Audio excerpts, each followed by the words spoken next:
I think they're making the wrong mistakes. The first example is pricing. Most people charge way too little. But if you actually want to make a living at this and provide value, you got to charge more money. How are you going to make a living if you're charging $4 a month? Like, that's really, really hard. So like, charge way more. People tend to like that stuff more. If they pay money for it, they usually appreciate it.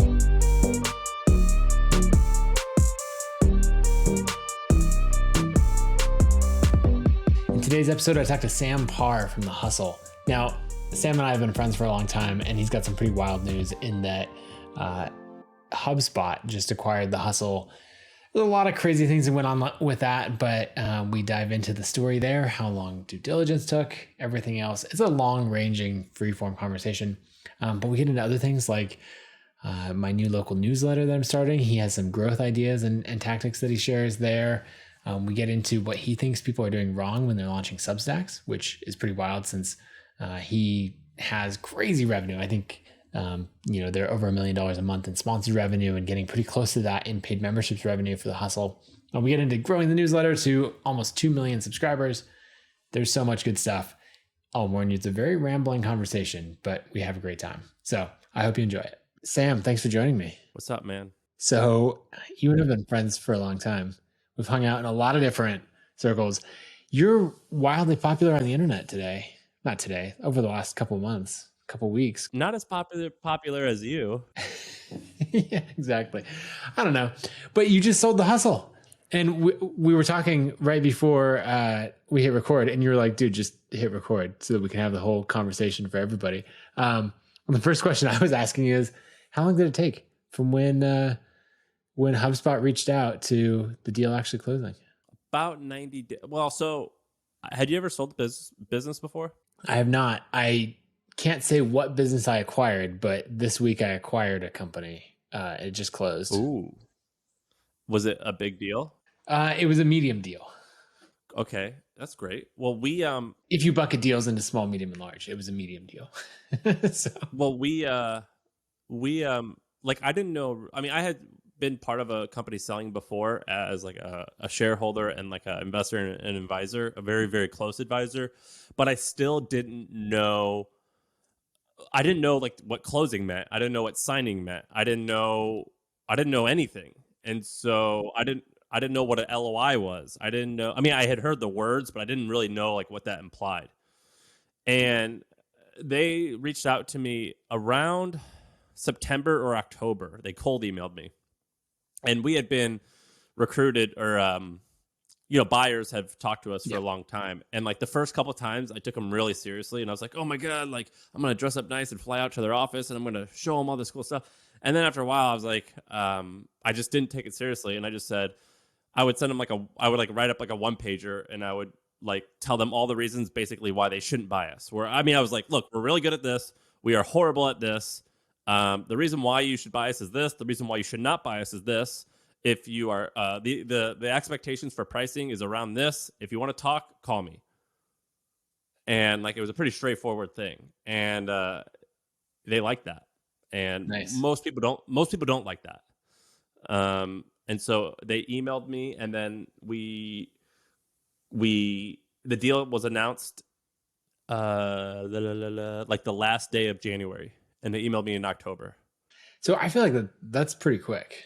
It certainly doesn't feel quick. You mentioned on your podcast that due diligence was, I think hell was the the phrase. It is so bad. It's so bad for a bunch of reasons. But first of all, I sold to a public company. Yeah. And I've never sold a company for $300 million, but I have a feeling selling for 300 or 500 would actually have been the same amount of work as for what we sold, which was less than 300 million. Right. It's a ton of work. And the difference between my small company was that I didn't have a team of like, I had like one woman named Edie who works on accounting and finance. And then I had outsourced, like an outside law firm. I had an outside tax firm. And then I had me. And I had to do a lot of this in private. You can't really tell employees. And it was very, very hard. I had an Excel spreadsheet that had like 8 tabs. One was like real estate, so you like your office leases and things like that. Another one was like IT, so like your computer setups and all that. And then another one was like P&L, like FP, what's it called? Financial planning and forecasting and your profit and loss forever. And Yep. and then another one was like the daily email. Another one was trends, and then there was like three more. And each of those tabs literally had 150 questions on it. Like so it was like post revenue every single year since starting. Post like aging account receivables every year for the last 5 years. And I'm like, I don't even know what aging accounts receivable means.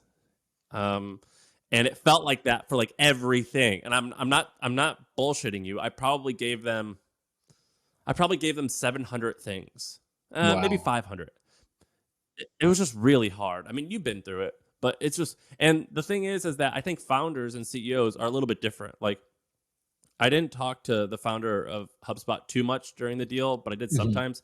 And and he was like, he would make jokes, but I have a feeling they weren't entire joke. He was kind of being serious, kind of not. But the folks were doing a lot of the work, and he was like, "Have we closed yet?" I'm like, "No, man, we're not going to close for another 3 weeks." He's like, "Man, they should hurry it up." Like, he would like tease like he's ready to do it, but like, the people doing the work, they need to button everything up really tightly. And maybe you and me, if I bought a company and you just did buy a company, you'd probably be a lot more lax because you're like, we'll worry about the details later. You know what I mean?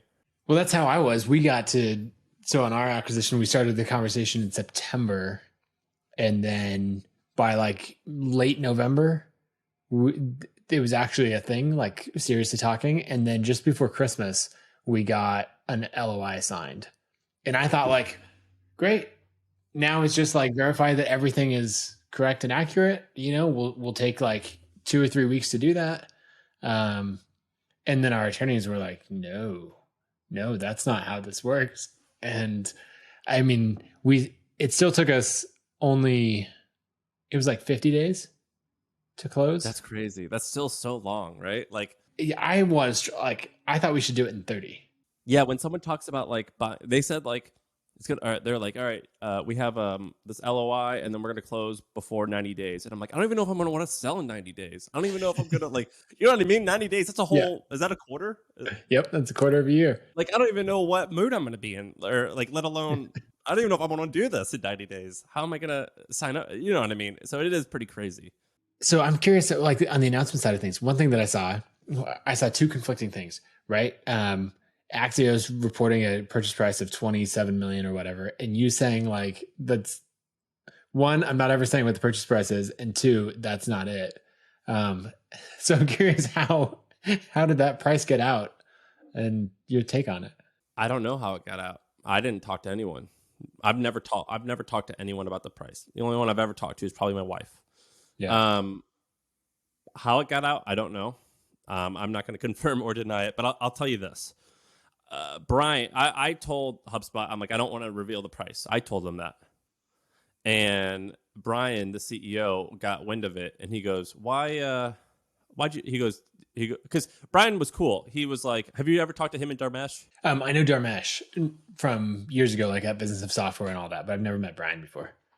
They're cool. Like they're I bet they're billionaires, rich guys, but they're still like down to earth, cool folks. And he was like, hey, he's always been like, hey, just like if someone gets in your way or someone keeps you guys from like doing what you want to do, please let me know. Like, he's really cool and great. And he was like, hey, I noticed you didn't reveal the price. Did our people tell you not to do that? Because you can if you want. And I go, no, it was me. And he was like, well, why? And I was like, Brian, don't you think it's weird that I can Google your salary? Like, I just saw that you sold $3 million worth of shares. I saw that you did this, this, and this. It's all public. And he goes, yeah, I think it's weird, and I don't like it, and it makes me uncomfortable. And I was like, yeah, that's why I didn't want to do it. It's kind of like a weird thing. I don't think it's important. Yep. But a lot of people like gave me a hard time because on my podcast, I'm the guy who asks all these important money questions. But I always am respectful if someone says they don't want to talk about it. And in this case, I didn't really want to talk about it. But I'll say this, that when it came to business, I read a bunch of books about like life philosophies, and I could tell you about the books or whatever, but my goal was to make enough money by about 35 that I can live an incredibly lavish life and still leave a huge sum to my children. And this deal allowed me to do that. And the reason why I did that was the way that I set my business up early on. I raised a little bit of angel money, and I don't entirely regret doing that because it's hard to say if this would have happened without that. but I do regret doing that because I wish I never would. Like, I don't ever want to sell anything ever again. I want to own stuff forever, but that would have been against like my duty. If I promise someone something, like I gotta do it. So the reason why we just decided to sell was it got people to return, and it allowed me to achieve a personal goal. Yeah, that makes sense. I mean, on the selling a company, that's something that I think about. Like, we have opportunities to sell ConvertKit, and I, always have the same answer of like, nope, we're never going to sell. But I have a little bit of a problem in I want to figure out how, like, I have issued equity to the team. And so I spent a lot of time thinking about like either a company buyback program for anyone who wants to sell, or like some version of like AngelList, or like Carta has their Carta X, or something like that, where the team can sell shares without selling the whole company. And I actually based a lot of my philosophy off of your blog. So on ConvertKit's values, it was like, independently reach 100 million in revenue, I think. Yep. Is that right? Yeah, that's exactly right. And then you've also said that you were not going to give any equity. And then about a year ago, your opinion changed and you gave equity, and you're like, my opinion changed because even though we're not going to sell, it makes these people feel like they're part of this, and I want them to feel that way. So I'm going to do it. And so I agree with that, but I don't entirely like the solution that you came to. I think is still not optimal. I think it's the best of the worst. Because you still need them to sign off on some stuff every once in a while. Now, I don't know exactly how you set it up, but if someone's an equity holder, even if they're a tiny equity holder, they can still have a little say. Yeah. So in this case, we have options for everyone. And so, they're holding options rather than direct equity. So, they have things like information rights, but they don't have to sign off on a deal. Now, I know other people who are like, would never even give information rights, because they've had someone who's like get to a VP level and then switch, and now they're having to send out like their like quarterly reports to all their shareholders, and one of their shareholders is now a VP at a competitor, and that really and it's weird, right? Yeah. But I'm okay. I totally agree with your premise though of like, I want people to share in the success. Right. I want them to be bought in. If someone works really hard and provides a lot of value to the company, I want them to have a cut of it. You have a profit sharing thing that I tried to do at my company, but it didn't work because I didn't set the business up the right way.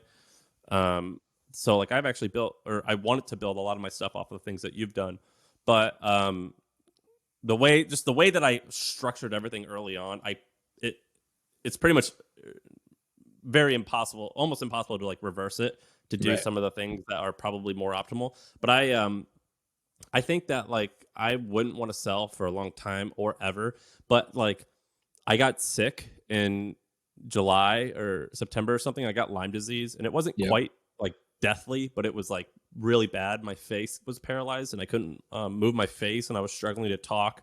And I was like, it would be nice to be wealthy enough that an emergency like this wouldn't ruin me. Right. And it also made me reflect that like maybe business isn't the most important thing.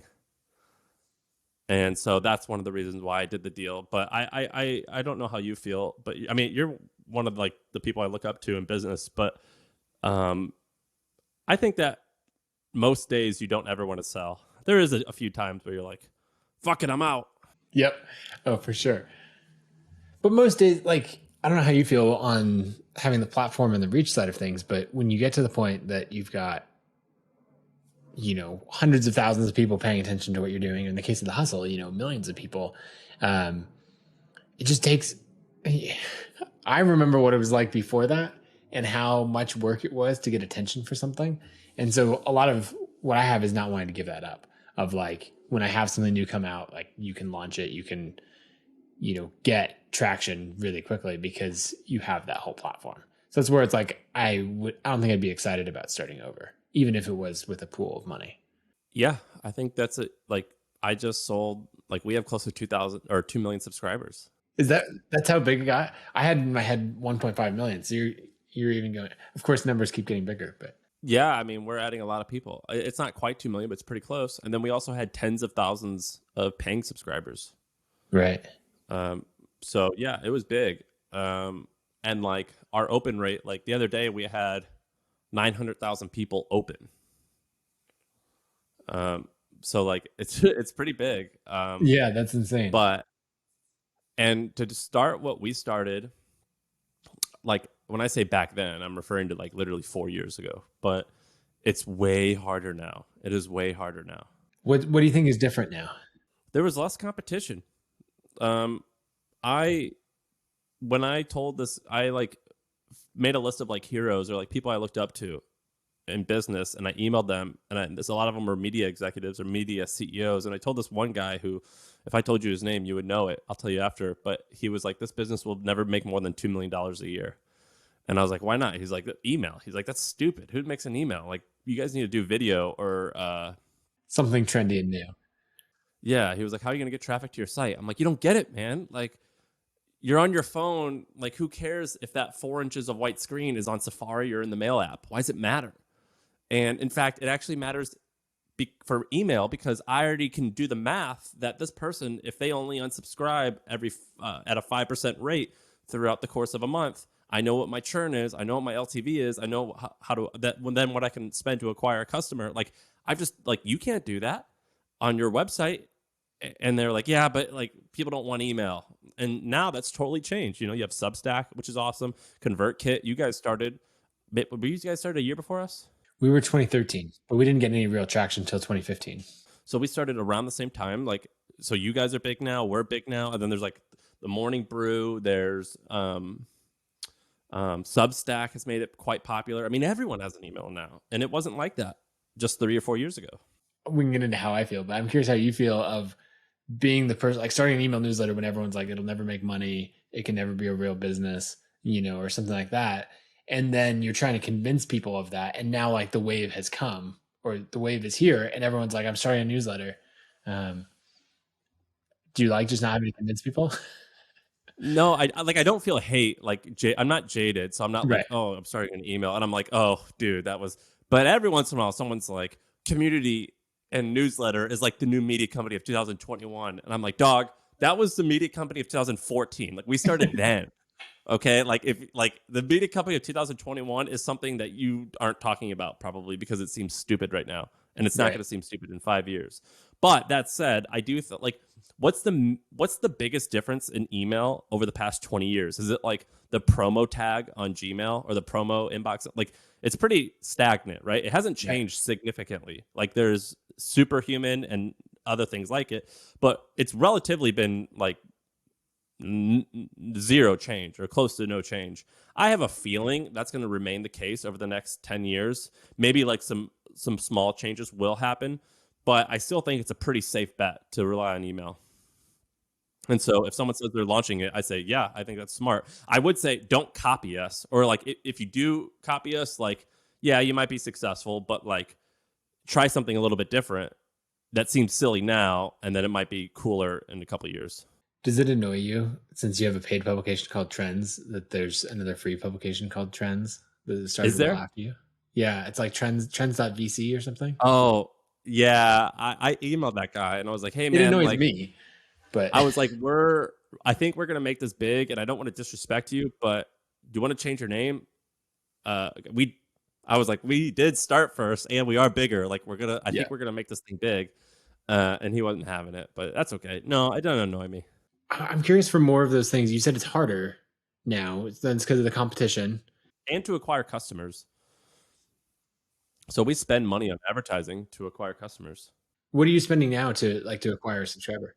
It ranges. I mean, we have all these new sources that we never even knew about. But like on Facebook, I remember on Facebook 4 years ago, it was like $1. Now it's like 3. Yeah. 3 or 4, maybe 4. But we use all these other sources and we can get them for way cheaper. But like we built those, like those source, all the finding new sources that's kind of like people think if you have good content, you're going to make it. It's acquiring users is as important as the content. So like, what are some of those other sources that are working now? So we do a lot of this thing called co-reg. So let's say that, and we work with like literally 100 websites. So let's say that you you go to a website to apply for a tech job. Or to apply for a tech job. You apply for a job to work at Facebook, and then after you sign up for Facebook and submit your resume, it says, awesome. By the way, while you're waiting, do you want to sign up for the hustle as well? Just click here. We already have your email. Just click here and you'll get your first free daily email. So we do things like that all the time. Another thing is if you look at Product Hunt. So Product Hunt has the same thing as well. Product Hunt has your email, and you'll see the hustle or trends on there listed as a product, and it'll be like, do you want a free daily email? Just click this button right here, and boom, you'll have it. So sources like that, we call them co-registration. So someone who's already registered for Product Hunt, they just click a button, and then they're automatically registered for us at the hustle. Now that stuff is not nearly as click and play or whatever as Facebook. You actually need to build out some stuff in order to make that possible. So is that something that you're paying per lead on that? $1, $2? Yeah, but you can actually do it a little bit differently. You could pay per lead, or if you start spending a fair bit of money, like tens of thousands or hundreds of thousands of dollars a month, you could tell them, I'm only going to pay you if this subscriber is a power user. So I'll pay you $1, but only if they open the email at a 75% open rate for the first 10 days. So you're guaranteeing success, not long term, but at least midterm, and not like a bunch of bot signups or whatever else. Exactly. Yeah, and that's quite effective. I think that stuff has existed for years, but it took us a long time to learn how to do all that. When we launched, there was companies doing what we have been doing, right? There was the Daily Candy, there was Thrillist, there was Motley Fool, and there's probably was literally hundreds more that I don't even know they exist. So I don't want to act like we invented this, but in a sense we did kind of invent it because I didn't know how anyone did it, and there certainly weren't enough to show us the way. So I'm sure that when I say we invented, we came to probably the same conclusion that many others did, but we had to learn all this on our own. There was no one to teach us. And we're now probably one of the, it's us, the Skim, and Morning Brew are probably the biggest. Right. And so we can learn from each other, but there really wasn't that many people teaching you how to do any of this stuff. Yeah. That's interesting. What do you think about people running these large newsletters that are publications versus someone like a James Clear where, running a 1 million subscriber email list as an individual? What's different on growing one versus the other of the tactics that you try? Not that different. I mean, doesn't James Clear use you guys? Yeah, he does. He has a 4-person operation, or it's a small operation, right? Yeah, I think it's just him and I think 2 employees. It's not that different. I mean, there is one big difference, which is your life sucks. If you're I used to, when we started, I was the writer, right? And I was the growth marketer, and I was the admin, and I did the accounting, which wasn't good, and I booked the office space, and I recruited people. And when you're doing that for a daily email, it sucks. It is really hard. It's hard. And so it's, in order to create an asset that's sellable, people have to be interchangeable, right? Because you don't want to if you're going to buy, can James Clear ever sell James Clear? Maybe, but it would be really hard. Yeah, it'd be kind of weird. Yeah, it would be weird. I mean, James Altucher sold it, but he eventually had to hire people. So it's can be hard. It's hard to sell something that's just based off of one person, and it's hard work. It's really hard work. Is that something I've gotten this feeling of when you were traveling around and everything that you've done a pretty good job, at least, of being one step removed from the day-to-day operations of the hustle. Yeah. So right before we sold, I hired us. I sent an offer to a guy to become the CEO of the company. Okay. And then I got the offer, and I was like, hey man, I got this offer. I have to take it. So I had to rescind my offer to him, and he was cool about it. And we're still great friends, and we're going to work together somehow. But yeah, I'm the type of guy who I like to start stuff and then hand it off. But then, I mean, at that point, you're still 4 or 5 years into the hustle before you hired for that role, right?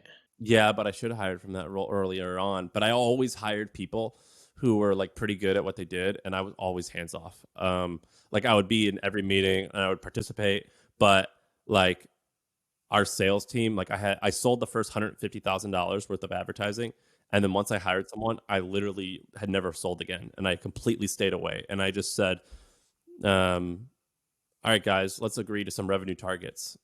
and they go, all right, cool. Here's what we think we can do if you can get us to grow this much. And I go, all right, cool. See you. Go do it. And then I would go to the grow team and I would say, hey, we got to grow this amount in order to hit these targets. And they would say, all right, we can do it. See you. And then if either of those teams didn't hit targets or were struggling, they would say, hey, it's not looking good. We need your help. And I would just drop in and see like what I could do to help. See if I can make an introduction to some person, see if I could come up with some creative idea, see if I could use my personal brand to like promote something, things like that. And then whenever we wanted to launch something new, I would lock myself in a room and do it almost by myself. Like Trends was almost going to be like, we were on track to have like close to an 8-figure subscription business. Wow. And the first $50,000 in pre-sales I got from Gumroad. I got on Gumroad on my own. And I would literally call the customers and ask them, hey, why'd you buy this? And so I did all the early product stuff. And then once we showed that it might be able to work, we had people at our company who were significantly more talented and skilled at running it.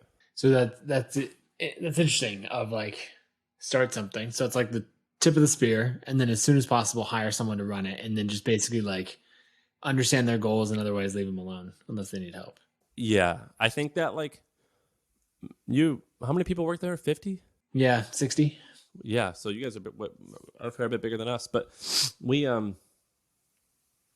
think that most humans, not just at my company, but human beings suck at starting stuff, right? Like it's really hard to give someone a blank piece of paper and tell them create magic, create something cool. It's really, really hard for a lot of people. But you know, I've been reading your work for almost 10 years or 8 years now, whenever you launched Authority. Yep. Like guys like you and me, I don't know if it's something you're born with or if it's a skill that you just get, a muscle you just get used to flexing. But like, let's just focus on our strengths. And most people are not that. And it's not to say one's better or worse. In fact, they're both important because without either, you don't create anything meaningful. But if most people are not good at this, and if you have one person who is, then it's just like go all in on that and focus on creating new stuff. And that's kind of like what we did. Because someone like me who would try to run something on a day-to-day basis, not only would I be bad at it, I could ruin it. Like if a company gets ADD, it can be ruined. Right. That's interesting. I'm noticing like I'm good at starting things, but I'm not great at handing them off. And so I'm like following your playbook exactly, except I'm staying involved, which is a pretty key difference in the playbook. And so that's a transition that I'm making right now where you're a perfectionist. I mean, I've known you for a while. Like you're a craftsman, like from your Airbnbs to like I could tell like from your background of this Zoom call, like you're a craftsman. And I think that being a craftsman is a blessing and a curse. It's a curse, or it's a blessing in that like everything Nathan Barry makes is like pretty awesome, and I want to see everything he does. It's a curse because it's like an exhausting place to be in because you probably don't let too much slide. Yeah. So I mean, now I'm trying the approach of like instead of hiring people and training them up, I'm like hiring people who have done it all before. And so we just hired like the director of design from Mozilla on Firefox to be our VP of product. And we just hired a senior exec from MailChimp to be our VP of engineering, and like just filling in roles in that way with people who really know what they're doing. We'll see how well it works out, but I think so far it'll be good. So someone taught me that same thing. And so when we hired people, you can't afford anyone at first. So you can only afford someone who's willing to work for $40,000 a year. And that $40,000 a year person is probably pretty smart or high energy, yep, or real, but really inexperienced, or some combination of all of those. You know what I mean? Like, so you can like you have to pick like you're smart, but you're unskilled, or you have to pick like two of the three, and then it's like a blessing once you get big enough. You got the skill, but you don't have drive or hustle. Right, and so you got to like pick and choose like who you can hire for $45,000 a year. And then once you get big enough, Andrew Wilkinson, who I'm sure you know, yep, he was like, man, because I was like, hey, I'm thinking about hiring this CEO, and I showed him this role, and he was like, but this person has never done it before. I go, yeah, but like they built this other company that's like, it's a software company, and that's kind of cool, and like they're really smart. And he goes, no, dude, just go find someone who's already done this before. And I was like, why? And I wanted to get like cute and creative. I'm like, oh, but think of this like, he could apply this. He goes, no, just get someone who's done all this before. It's way easier. Like, if you're going to get a mechanic, do you want a mechanic who's like been a good electrician before? Or do you just want someone who's a really good mechanic? Like, just get a good mechanic, like someone who already knows what they're doing. And I agree with you. That's the way to go. Yeah, that makes sense. But like, you want to get cute, right? Like, you want to get cute and like find unique ways of going about it, but maybe that's not necessary. Well, I always want to think that all the rules and best practices don't apply to me. Of like, I can figure out some way around it, or like I'll train this person up in some way. And I like to give everyone lots of chances, which has resulted in some amazing people that work on the team. But then it's also hard when you get to this level, especially for like manager and executive roles, where it's just like, now I'm fully in the hire people who've done it before camp. Yeah, it's just way less headache. Okay, so I'm curious, on the writing side, was that a hard thing to hand off, or was writing something easier? Because I think a lot of newsletter creators, they start writing everything themselves, and they have this really close attachment to it, and then that's the biggest hamster wheel, right? It was a little bit. So if anyone ever wrote anything and they put my name on it, I would say I have to approve it. You can't send that out, because sometimes people would write like a re-engagement email. So if someone's quit, they would write an email from my name because it would get a higher open rate just because when you have a name on it. And I got really mad. I was like, you guys, I'm so thankful you took initiative, but if this is my name, you got to tell me about it. How would you like it if I said, hey, I'm just making this up. This isn't true. Hey, Steph, by the way, I just told all these people you just said this. You cool? So right. I was like, so that was a challenge, setting boundaries. But handing it off, it yes and no, because like I'm not saying this is the reality, but I felt I was the best. So I felt my perspective's the best. I can identify with that. Yeah, and it's actually not true. Like, we've actually hired people that are way better than me. But I felt I was the best, but I didn't like it. It's really hard. Writing is hard. It's a hard work. Like, when you're writing your book, like, you want to kill yourself while you're doing it, but afterwards you're like, fuck yeah, this is awesome. It's finished. It's but imagine doing that every day. Writing is one of those things that I feel like only I could ever write in my voice or in the style that I like or something like that. And then I've worked with some really good editors, and they take something that I write and then add a whole bunch to it, and it still sounds exactly like me. And I'm like, oh, okay. So it's when a professional comes in, it's a different game. I can write like you. I know how you write. I like it. You and I can write somewhat similarly, but I think I could write like you. I've read so much of your work that do you know what copy work is? No, I don't. So it's when you they used to teach us in the school years ago, and then something changed in how they thought people learned, and they quit doing it. But basically, a great way to learn how to write is you take other works and you just copy them word for word. It's kind of like when you learn how to play an instrument. You don't like write your song right away. You typically play Jingle Bells, and then you figure out how to play like some song you like, and then you like learn how to play like, you copy like Green Day, and then you copy Foo Fighters, and then after you're doing that for 5 years, then you're like, write your first rock song. So that's how I learned how to write, is I copy other people's work. And I would copy your work. I would copy a lot of people's work. Any author that I thought like had a really sharp tone of voice, I would copy it out by hand. So I've copied some of your stuff. And so like, if you do that a little bit, you can learn how to write just like them. That's fascinating, because I would do that with design, where I remember when I was first learning design, you didn't have any clients or things like that. And so you'd just be looking for something to design, because you didn't want to just follow the tutorial. You needed more than that. And so I'd find a website that I loved, and I would just go recreate the whole thing in Photoshop. It's I think it's the most effective way to learn. Do you realize do your kids play any instruments, or they're too young? I'm just trying to get them started. I actually took up playing piano 80 days ago to try to inspire my kids to play the piano. And my son, he had no interest in playing the piano. And then about 45 days of me practicing every single day, he is hanging out near the piano, and then he's doing it. But do you know how to play anything? Yeah, I can play. But he got me back by playing Baby Shark on the piano, and I was like, that's awesome. So you learned how to play the piano in 80 days. That's pretty remarkable, right? And you maybe aren't great, but at least you could play something. Yep. And it's the same with writing. So I think you can take someone who's bad at writing and make them a little bit better or a lot better in a very short amount of time by doing this. That's interesting. So basically find 5-10 writers that you really enjoy reading. You love their style, or even maybe their style is completely different and you want it to use it to stretch your own ability. Yeah. Yeah. So for example, do I have anything up here that I've done copy work with? So, I don't think I have anything. So like, what's the guy's name who wrote the book, Thompson? What's the guy's name who's like the drug addict writer, who wrote like, why can't I think of it? The guy who wrote about the Hells Angels and going to Vegas and doing drugs. I can't. Hunter S. Thompson. Okay, yeah. Okay, so his writing is like kind of interesting, and I don't really want to write like him, but I want to learn what makes his writing special. So I would just write that novel out. Or J.D. Salinger wrote Catcher in the Rye, kind of a kid's book. So very simple language, but pretty interesting storytelling.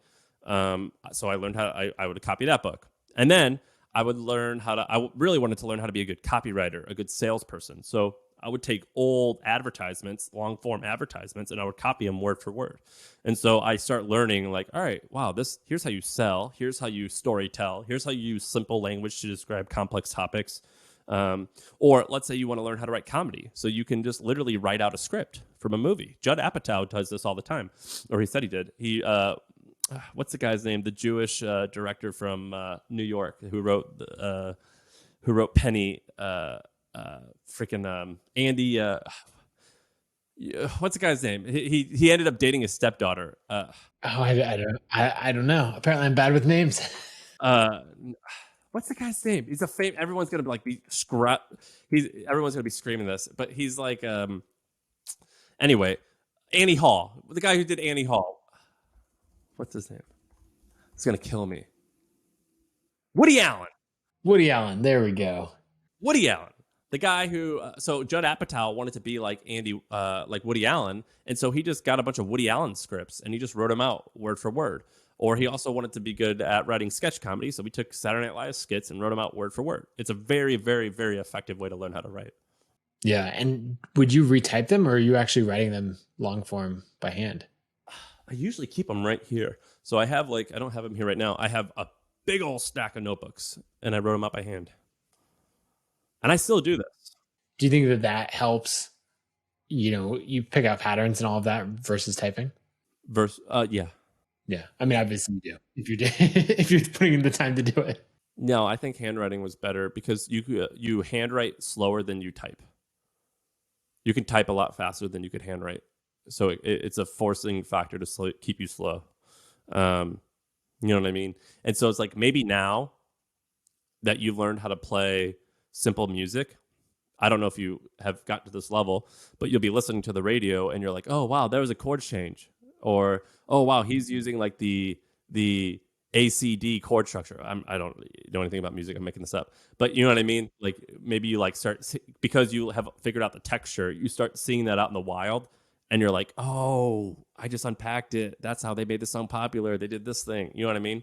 And so you could do that with good writing now. If you learn how to write well, you're like, oh, you see how they their opening line cut straight to the story as opposed to doing this, and this, or they've described this, or the rhythm of their sentences has changed dramatically, and they did that to make you feel X, Y, and Z. Or this person's writing at a fourth grade reading level, but they are describing like what it's like to be floating around in space in the universe and wondering what's man's purpose in all this. Like a complex topic, but they're writing using words that don't have more than 3 syllables. And anyway, when you start seeing that, I think it's pretty cool. Well, one example that I can think of is I would write a lot from my own experience for the most part. But then you get to a point where you're trying to pull in examples, of like, here's how this creator, grew their audience or built a business with these other things. And I would always share examples. Like I could only do a few examples per piece because if I wanted to talk about someone else, it took me like 3 paragraphs to introduce who they were, talk about them, and like make my point with their story. And then I'd read Ryan Holiday and he would, in a single sentence, like he has his points, and then he would introduce someone, make a point and move on.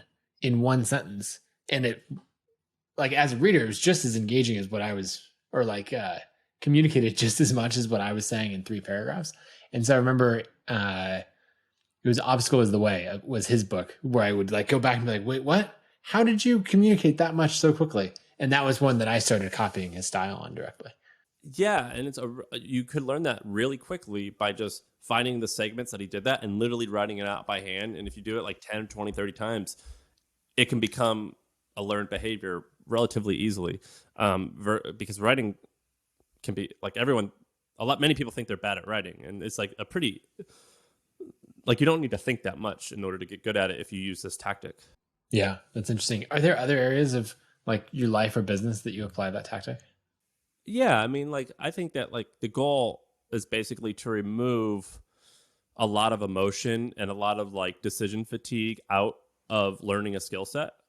So like if you want to get good at something, like you try not to the goal is ultimately to just copy what has worked in the past so you can actually get good at the exercise versus thinking about what exercise you should do. And I do that with writing, and then I also do it with like literally working out. So like if I want to run fast, I like to train to be a sprinter. I was a sprinter in college, and I still like to do the training. I always hire a coach, and I say, make a plan for me. And so all I think about is showing up to the track and getting the work done, as opposed to deciding like what I need to do. I do that with weightlifting. I have a personal chef, which sounds bougie, but it's not that expensive. And so if I want to lose weight, I'm just say, all right, I need to eat 1,800 calories a day. Just do it so I can grab it and eat it. So I like to do, whenever I like have a goal, I like to remove as much, like I like to put blinders on, and so it's a little bit of a similar process as copy work. Yeah, that makes sense. Um, yeah, because I think on so many of these things, it's just about doing the work consistently. Like I was talking to my brother-in-law about weightlifting the other day, and just how you can it's not that you can do whatever, but you kind of just need to pick a religion and stick with it, rather than Yes. like debating the pros and cons of every different method. Are you trying to get strong? I would like to. I haven't been to the gym in a very long time. Can I brag really quick? Well, I saw on Facebook. Can I brag for you? Dude, that I was working to do that for a few months. I finally hit it. So I hit the 1100, about the 1100 pound club. And do you want to know something crazy? Yeah. I mean, I've been exercising for a long time. So I don't know if you have or have not, but it's definitely an unfair advantage if you've been doing it for a long time. But I followed the 5x5 plan. You know what that is? Yeah. It was the best. I got so strong so fast. All it is 5 sets with 5 reps of bench, squat, and deadlift. That's pretty much all it is. You could do a few other things, but that's basically it. And you do it 3 days a week, and it takes about 45 minutes, and it seems very stupid and repetitive, and it made me very strong. I highly recommend that. Yeah. And so for anyone who doesn't know, the 1,000-pound club would be the milestone that most people are trying to hit, of those 3 weights or those 3 lifts adding up to 1,000 pounds. Yeah. The next goal, I don't think I'm going to do it because I don't think you need to have big muscles to like my goal is to live to 120 and just be able to be healthy. You don't need to have big muscles to do that. But I think the next goal is going to be 300, 400, 500. So it's a 300-pound bench, which I did the other day. So I don't need to improve that. A 400-pound squat, which I can do almost. And then a 500-pound deadlift, which I can't do. And so so how much would that would be 1,200 pounds. Yeah. So that's like the next thing. And I think you can do that just by doing 5x5. It's like an incredible routine that whoever made it up, it's very effective. Yeah. Mark, everyone listening to this is going to be like, you guys don't know the names of a single person, but that's okay. Was it a guy named Mark Texas? Is that his name? No, I think Starting Strength is the book. And anyway, it's not important. That's what everyone has people for. Yeah, sorry. We're like, I said like, that director. Yeah. So can I ask you, what do you think is going to change about email? That's a good question. Well, I love the fact that I don't have to tell people that it's a good idea to do email anymore. Like, that's what's nice about what has changed, because 3, 4, 5 years ago, people were like, yeah, that's great, but like, isn't email dead or something? And now everyone's like, email's the greatest thing, and so that's fun. Can I give you an analogy to use for that? Yeah. So here's what I tell people. I go, email is like your pirate ship, and every new subscriber is a little bit of wind in your sails. I like that. You could steal that one when you're trying to explain why email is important. But sorry, go ahead. We'll be off, marauding on the seas. What I think is going to change is I think that one of these email clients, whether it's a Hey or Superhuman or one of those, will get enough traction that they could actually change how we interact with email. It should.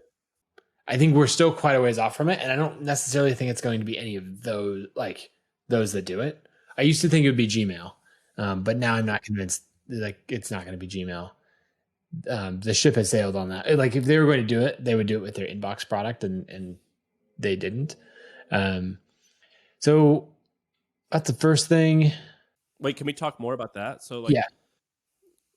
So to anyone who doesn't entirely understand what he's talking about, basically, like, Gmail never evolves. Right. You can't buy.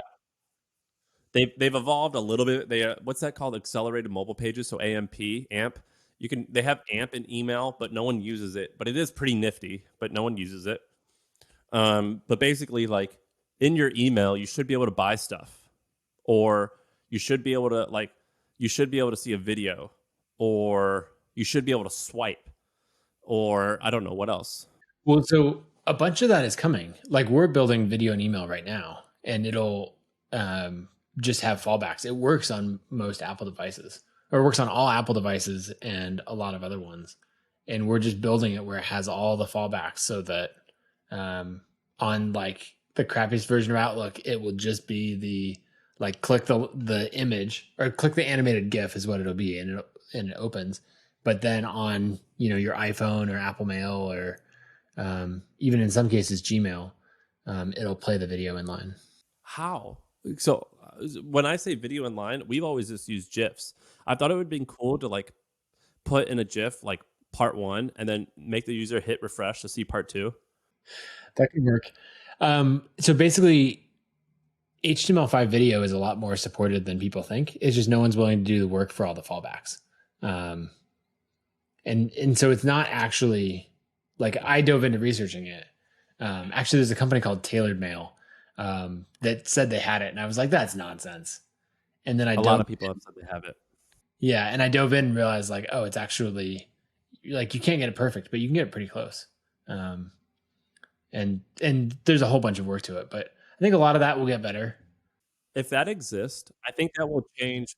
That might change storytelling, because if you're like the New York Times, you don't need a website ever, and you could tell story in someone's email, or like you can send live alerts about a breaking news story and like have a live video in someone's email. And I think that's like really, really, really quite revolutionary. Like, I'm not even being sarcastic, like, or hyperbolic. Like, that's legitimately it will change how someone receives information.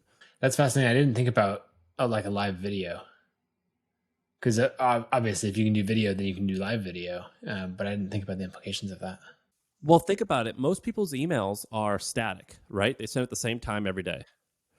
That's not how it should be. News doesn't happen at the same time every day. So if you're following, if you have you bought a local publication, right? I'm building one. Yeah. Like, if you are in Boise and it's like there's a shooter in Boise, like, they got to tell people right away. Or if like the election results for the mayor of Boise, like, it's coming down to the last minute, we're actually here now, where, you know what I mean? Like, that's pretty phenomenal, I think. And they should like have that in real time, not at 8 a.m. every morning.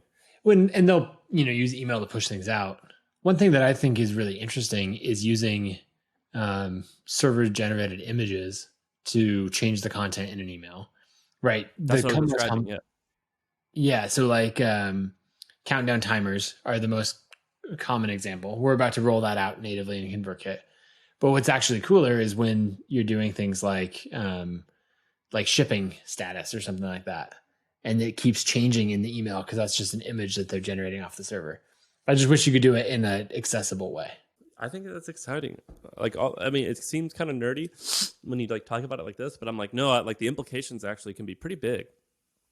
Like, if it could be, because what ConvertKit and other people are doing, like, you're building the Legos And then maybe like someone like me who likes to put Legos together, like you're giving me these new parts and I'm hopefully going to turn it into some like amazing art that you didn't even know that you were intending to use it for.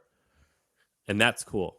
I mean, there's other things like, I don't think this is in any other platform, but for the longest time, if you send out an email, and you click the link and it's broken, then you hit reply and you're like, dude, you just emailed a million people with a broken link.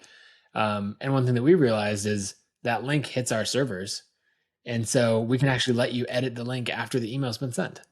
And so I don't think any other tool has added that yet, but when you like obsess over these problems enough, then you can put it But in. you want to know something funny? That tactic of emailing the wrong link and then emailing them again to let people know that you've fixed it always gets more sales.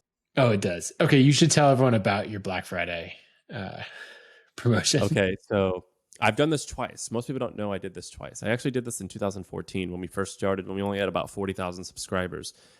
So back then in 14, what I did, or 15, or no, when did we launch? No, we launched in 16. So I did in 2016. I'll tell you what I did Black Friday, and I'll tell you what I did now, or back then. So back then, we accidentally sent the day was Thursday morning. We accidentally sent the previous Wednesday's email on Thursday, and so people got like the same one over. And then we immediately sent a reply, and it was a screenshot of my Slack where it was me slacking to our writers saying like, "You really just screwed up. You know this, right?" And then being like, "Oh my god, I can't believe I did that." And it's like, and she's saying like, "Well, what do I do?" And I'm saying, "You better fix this or you're out of here." And she was being like, "Well, you got to give me some suggestions." I go, "I don't know, just take a screenshot of this and put it in the email. And if it gets a lot of opens, you're gonna keep your job. If it doesn't, you're out of here." And we just screenshotted that and put it in the email, and it got the highest open rate. And some people didn't get the joke and they got up mad at me, but I was whatever. But the other day, we made like $800,000 in one day. And what we did was, this is like what I'm saying, like you ConvertKit creates the Lego pieces, and it's fun for us to manipulate it to create cool stuff. We made an email, which is actually really hard to make an email look like a Gmail email. It's like not intuitive, and you got to like kind of do weird stuff. But we made an email look like a Gmail email, and we made it look exactly like I was having a conversation with the team, and I sent them an email. It said, "All right, everyone, our big Black Friday sale, it's totally ready. Can you guys please make sure all the links work? This is going to go live, and it's actually like our biggest discount ever. I'm kind of think that we're giving too big of a discount, but whatever. I guess we'll see what happens. Just let me know if it works, and then we'll hit send tomorrow morning." And then they reply, and so that email, it was sent to 1 million plus people or something like that, and we made it look like it was an accident. I accidentally sent it to our whole list as opposed to our company. Right. And we got so much traction, so much. There was tens of thousands of people on the website buying, and I got literally 10,000 emails. And we sent it from Sam at The Hustle, my personal email. I got so many people saying, including my friends like Nathan or Andrew Wilkinson, like smart techie entrepreneurial friends, being like, they called me and they go, "Dude, you just sent this out to your whole list. This was not meant for you were not meaning to send this to me." And my reply was like, "Oh no, really?" And it just crushed it. Yeah, it was like the biggest sales day ever. I think we stole that idea, by the way. I'll give credit. I think it was Chubby's who I stole it, or Brooklyn, and we stole it from someone, but it was really effective. Yeah, that's amazing. I just love the idea that someone receiving that email would think that like there's another email address of like entire list at thehustle.com or whatever. That if you send to that, it like I love that someone thinks that's a mistake that could actually be made. The people at HubSpot emailed me. This was during our due diligence, and they're like, "Hey," like they called me or texted me. They're like, "I don't think this meant to go to everyone." And I was like, "Oh my god, I know, it was a joke." It was a huge hit. It was great. That's amazing. I'd love to talk just for a few minutes about monetization and any of that, since you have this split between sponsored revenue and the paid revenue and all that. Maybe share some of the numbers behind trends, at least at the highest level that you can, and then I'm curious why you keep those two models. So when we were probably going to do 20 million in revenue in 2021. That's amazing. Independently. But now things change. We're owned by a $20 billion software company, and they're less interested in our revenue and more interested in the revenue we can create for them as a new, because HubSpot only has like 100,000 customers and they do $1 billion in sales. So they're like, yeah, we don't really care about your 20 million in revenue. That's cool and all, but can you help us drive like 5% more customer base? Because that's like a huge jump for us. And I just made all those numbers up, by the way, except for the 100,000. That's public. But don't. Now that we're owned by a public company, I got to be careful what I say. I'm not saying the customer base is going to jump by 5% or they even want it to. I'm just making that up for argument's sake. Yeah.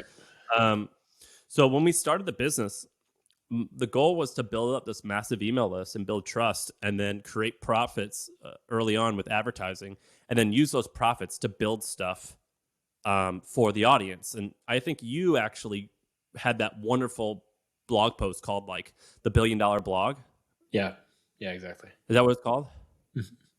It is. And you were like, there's a lot of companies that started as a blog and then they launched other things. So for example, ConvertKit was kind of like this off nathanbarry.com. Then there was what's the makeup company in New York? Gloss, Into the Gloss turned into Glossier.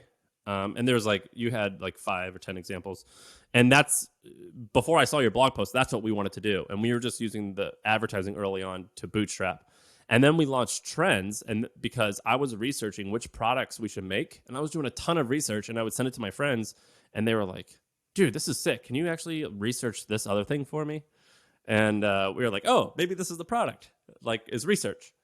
And then we built a Facebook group for it, and they were all talking to each other about other stuff they were researching. And I was like, oh, wow, this is cool. Community and research. That's the product. So the idea was not to be an advertising-driven company. It was just be an advertising-driven company early on, and then launch Trends. I mean, we didn't know it was going to be Trends. We were going to launch something. It was actually pretty hard to pull that off, but we did a pretty good job. I think we would have built it to $100 million a year business if we just waited a few more years, or maybe 5 or 10 more years. But like, it's a pretty proven track record if you can pull this off. And subscription revenue is awesome. It is really, really, really cool. It is awesome. I used to look at ConvertKit's barometrics numbers all the time to see what your monthly churn was to try to beat it. In reality, it's like you don't even compare the two. Content and software, like it's two totally different things. But I would just like, oh, what's a good churn? Let's look at ConvertKit. But anyway, it was awesome. It gave us a lot of freedom, because when you rely solely on advertising, you can't say certain stuff. And I didn't want us to be in that position. If you say something inappropriate, or you say something that not everyone agrees with, they can pull their ad, and that's cool. That's the right. But it just stinks that will hurt you if you're reporting on something. And I didn't want that to be the case. So we pivoted, and it was pretty successful. It was really hard, but very successful.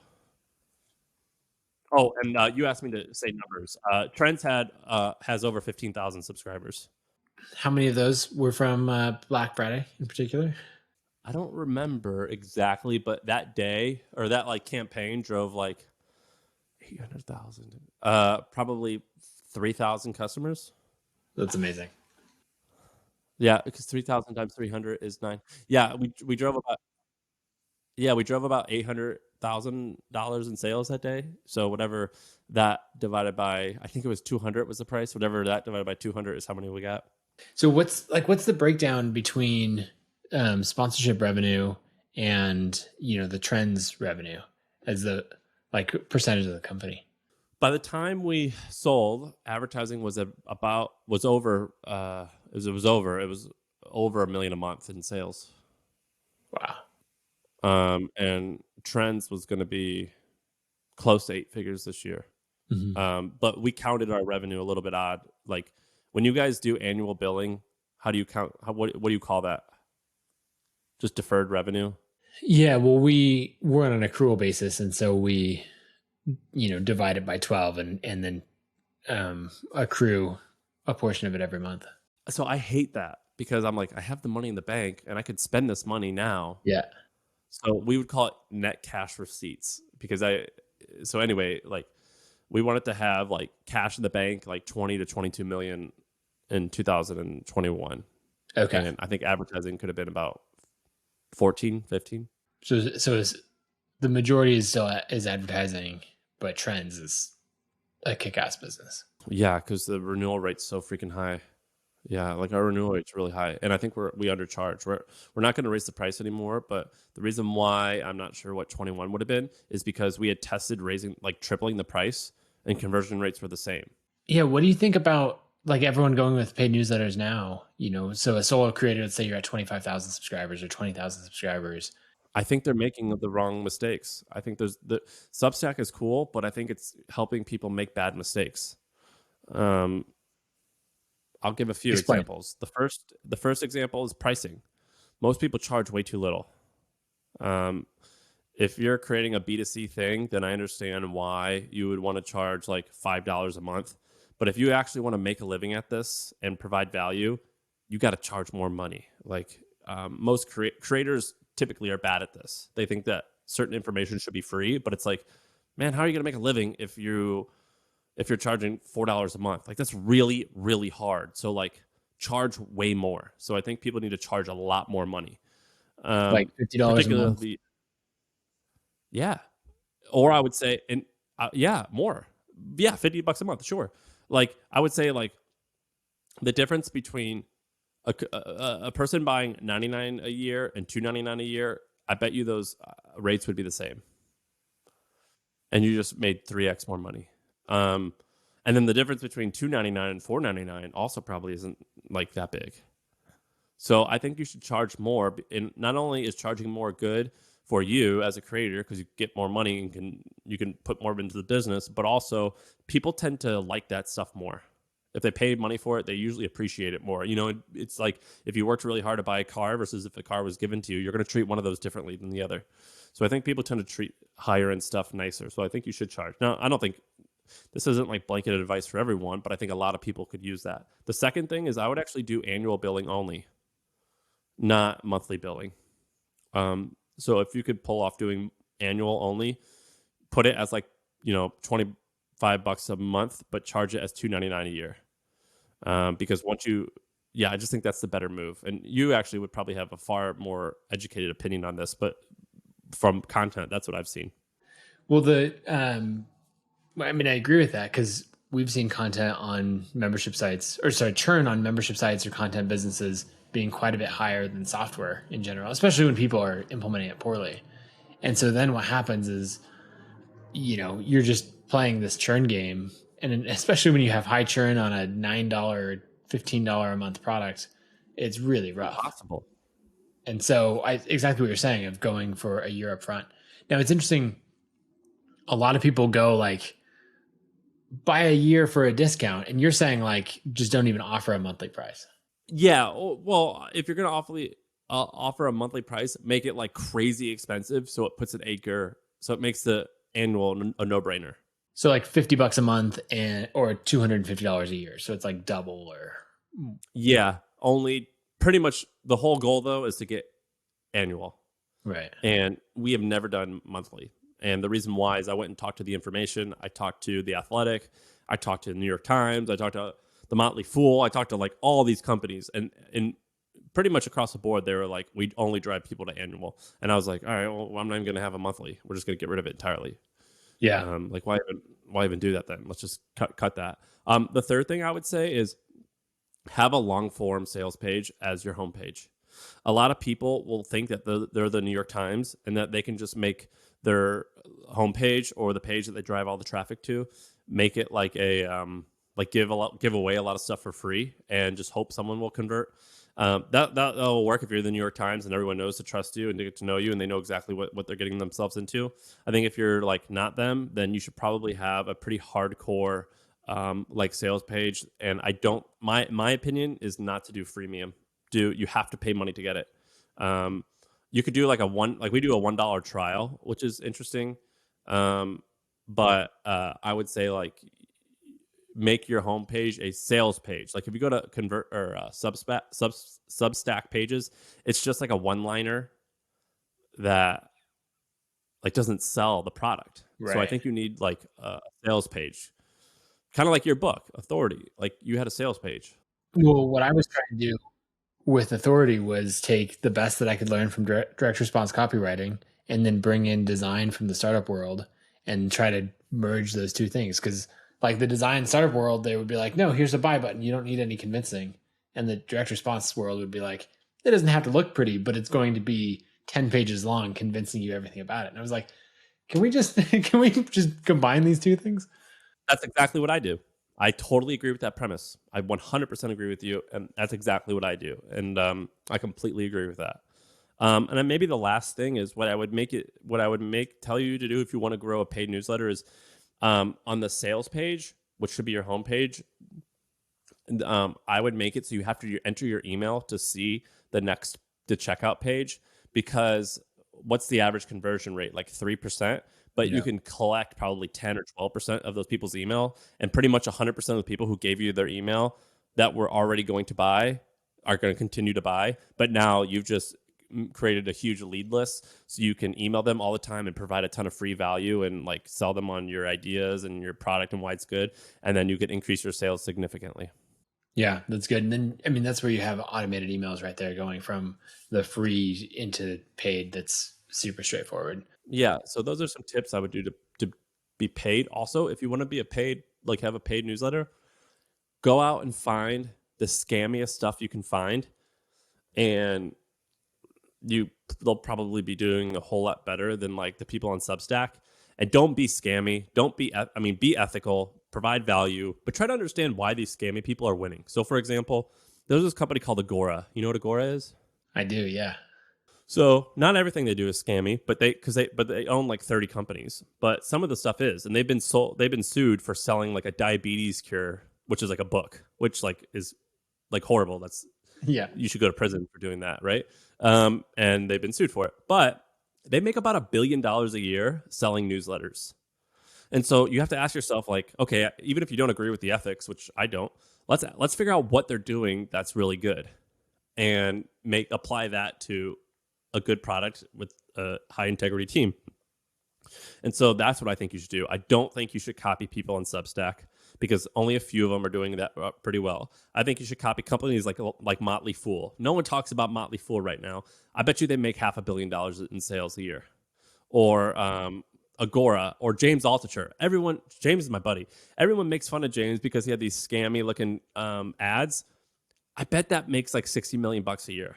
And I'm not, again, saying like go against your ethics or anything like that, but just ask yourself, why do some of these people succeed significantly better than these other people who we talk about all the time, and try to combine interesting tactics. Yeah, I love it. Well, Sam, I should probably let you get back to an evening and, all of that. You've had a busy couple of weeks, couple of months, really. So, yeah, I'm happy it's over though. I'm happy I got to hang out with you. Are you, what are you going to do with your Boise publication? Yeah, I'm going to, I kind of want to grow a newsletter again. And so I just said it earlier in this call, I didn't want to start something from scratch. And here I am starting something from scratch. So how much did you invest to start it? I'm setting aside 25 grand. That's it? Yeah. Should I set aside more? I don't know. I mean, if you can get it done with 25 grand, dude, yeah, that's badass. I would have thought it would have been like $250,000 at least. Are you getting someone full-time on staff? I'm starting with someone. I hired someone on contract to start. So she's working on it part-time. I have like relatively small aspirations for it initially. And I want to get that traction. Dude, that's badass. I want to launch this. This is like the most baller thing you've done. This is cool.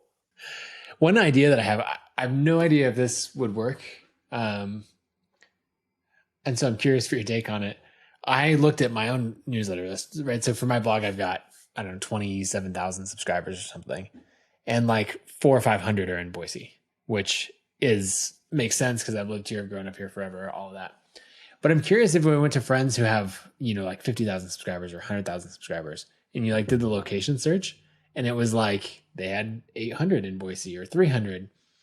I'm curious if like them emailing and being like, hey, my buddy Nathan is starting a newsletter in Boise. I noticed you're in Boise. I thought you might like it.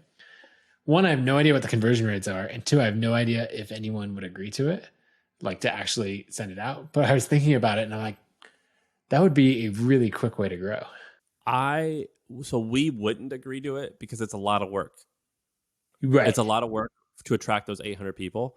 But I think many others would, and I think it would work. You want to know how I would grow it? Is I would write a new article every 3 days, and I would make it like, you're from Boise if ... and then have like a listicle of like, or here's another thing I would do is I would say the 8 stereotypes of Boise, and I would have an infographic that like makes like, do you have like a Boise neighborhood that's like the frat area, or like the Boise area that's like the hipster one?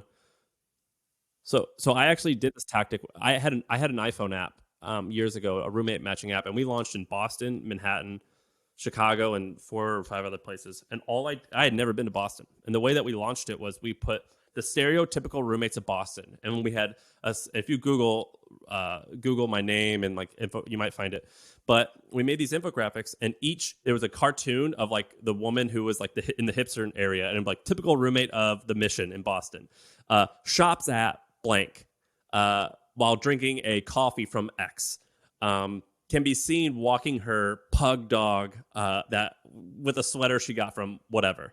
And the whole point of the thing was to 2 things. 1, name as many local vendors from that neighborhood because I knew they would share. Right. And 2, make fun of, in a nice way, that neighborhood because I knew everyone in that neighborhood would share. And with their friends. Like, oh my God, this is so us, or whatever. And I think if you did like things like that, that would actually probably grow faster than if you did like the partnership side or anything like that. Yeah, that's interesting. I'm super curious how it's all going to go. So I mean, I started hiring a writer, and we'll get the initial subscribers, and the biggest thing, right, will be getting an editorial calendar and getting everything going. But then I'm curious how it'll go. I think my goal is to get to 10,000 subscribers by the end of this year for a side hustle. So we'll see from there. Well, that's good, man. Congratulations. Thanks. Okay. Where should people go to follow what you're up to? What do you want to direct unit to? Yeah. I'm on Twitter, Parr. I am there a lot. Don't email me. Don't text me. I won't reply. But if you talk to me on Twitter, I'll probably reply. Thehustle.co is our newsletter. And then trends.co is the trends thing we talked about. Sounds good. Well, it's always good to hang out, and I'll catch you later. Thank you.